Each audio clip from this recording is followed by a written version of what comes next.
Hey, how's it going? My name is Johann Fitch. I'm from Houston, Texas, and I'm an aspiring actor. I grew up kind of always wanted to entertain.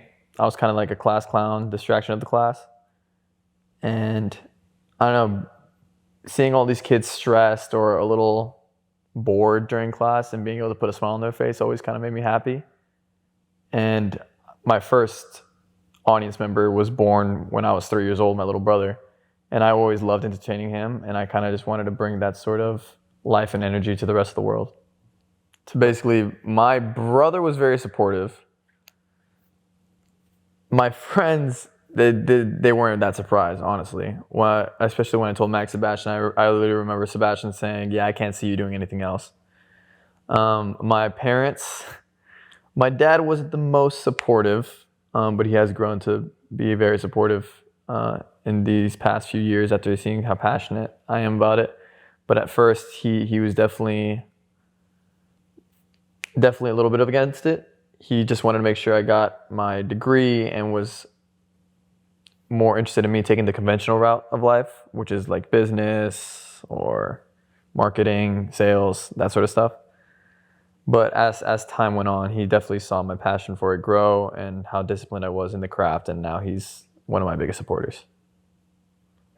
So I did many smaller or lower budget projects leading up to the Netflix project, and it was all great experience. But once I landed that Netflix project, it was definitely something special. I was freaking out, and I had been learning my lines backwards and forwards for probably a week straight. I studied that script every single day, broke it down 3 times before I went onto set, right? Then I saw just the grand scale of the set and the production team and everything, and I was tripping out. And like an idiot, I thought the only way to get myself out of my head is to combat it with an overload of confidence. So I was like, you know what? I'm going to improv my first take. and I improved, and the director looks at me, he's like, hey, look, that was great. Let's not do that though. My confidence was shot, and I was just in my head completely. I kept thinking like, oh my God, this is gonna be on Netflix. Everyone's gonna see this. A lot of mixed feelings when I saw myself on screen. It was bittersweet for sure. I was very proud of the achievement of being on Netflix. However, I wasn't very proud of my performance during Obliterated. I feel like a lot of my nervousness off camera kind of transferred onto the screen. And after training for 2 years, ever since I filmed Obliterated, I feel like I've improved immensely. And yeah, definitely bittersweet because I know I'm better than what I was able to showcase in that moment. It took until the final day of being on set that I was finally comfortable again.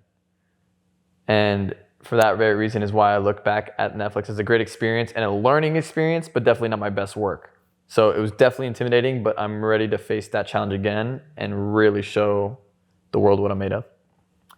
So Los Angeles has made me grow so much in the past 3 months. I think I've grown more in the 3 months than I have in probably 3 years, to be honest with you, with acting and just the responsibilities that to take on now. I'm working 2 jobs, and I'm still in school, but my main priority is still acting. So if I was disciplined before, I'm like twice as disciplined now, and I still keep up with the gym.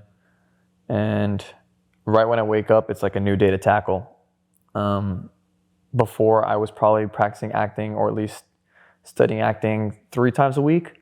Now it's 6 times a week. I'm always rehearsing. I have classes. Even 2 times a week, I rehearse and then I'll go to class. So it's like a constant sort of. I just have so much more people to kind of help me become better as an actor.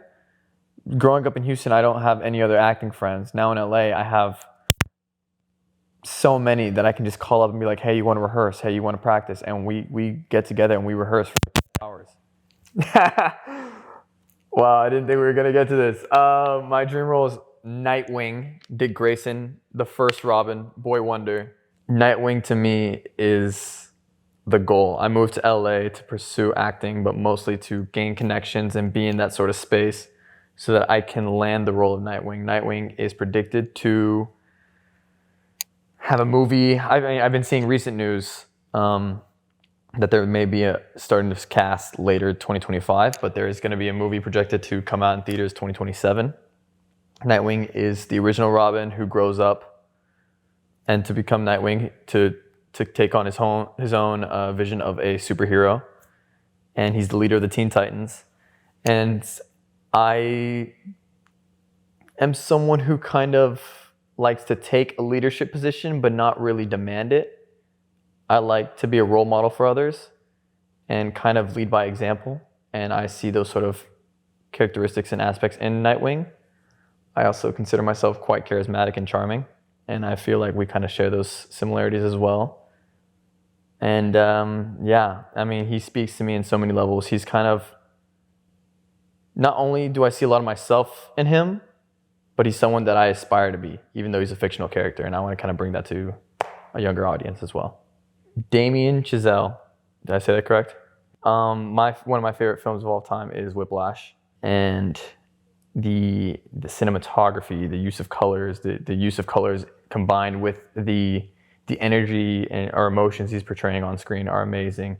And his even the writing is just so well put together. The way he forms dynamics, it comes off very authentically, and nothing comes off forced. And I love that. He doesn't even he doesn't tell the actors like, hey, portray this emotion. He will use that with the sense of color and music, where the actors can just be truly available to one another emotionally. And I think he's a great director. And though he's kind of on a little bit of a decline right now ever since Babylon, even though I love it, I still see a lot of promise for his future, and I'd love to be a part of it. I mean, honestly, from the amount of times that I've heard from many different actors in interviews, Christopher Nolan is obviously just an amazing director, and clearly he understands the work that actors need to put in to really give a great performance on screen. So I think he'd be a nice, well-established, but also great mentor of a director to work with. But he's also like the Pep Guardiola of directors. So Brad Pitt, honestly, I love his range of film. I think he's actually underrated in regards to his acting ability, not as a movie star, but like people really undermine him as an actor, in my opinion. And I love almost all of his movies have been amazing. So Brad Pitt is definitely someone. But if I were to choose a career of an actor that is known to be successful, is probably Robert Downey Jr., known as a superhero, later was commended with the Oscar most recently with his performance in Oppenheimer. So probably Robert Downey Jr.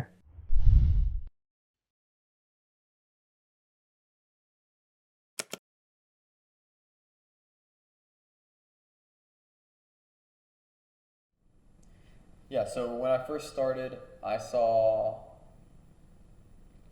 movies and music as just a form of entertainment. And after years of studying the craft and really indulging in the art, I've realized that it is a form of human expression, and that all these artists really have to be secure within themselves to show the deepest parts of themselves and be vulnerable with an audience. And so I think it is one of the strongest things that anyone can do, because you're really just letting all your insecurities, all your vulnerabilities, all your faults be displayed to the world. And so I think art is the only way humans can truly feel human.